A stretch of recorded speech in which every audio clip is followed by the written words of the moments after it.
your back stretching, your legs up, you get a different perspective on the world and then come back round.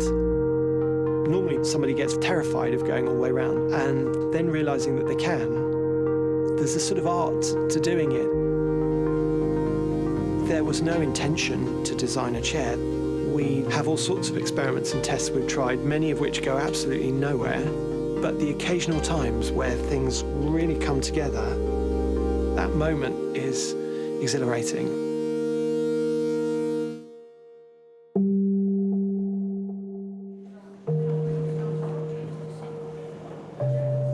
With this project, there was an idea, a proposition. Was there a geometry you could make that was rotationally symmetrical, that you could sit on and be comfortable in? Because if you could, you would be breaking down the typical seat, back, arm, front legs, back legs, which are all the ingredients you're used to seeing. The studio has at its heart a workshop, so the environment we work in has lots of examples of materials and techniques, forms and textures, and sort of experiential qualities of materials. We try and test from multiple viewpoints, and often that means we then have to shift and readapt.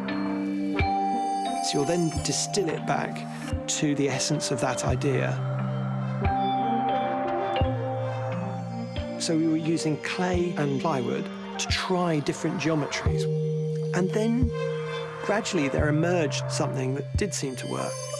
We approached Magis. We sent some images of our prototype. They responded immediately. They have really good vision to be able to spot when something will work. You stand it upright and it doesn't look like a chair at all. It's a confusing object. It only becomes a chair when you incline it. The detailing that we put into the surface, a bit like a vinyl record, has those fine ridges, because that then meant you wouldn't slide out of it, but it also meant you get all these lines of light catching. I enjoy when people try the chair, but very honestly, we hadn't really thought that we were making such a funny, different, playful form of rocking. You want to make out that everything's deliberate, but there are lovely things sometimes which are a surprise.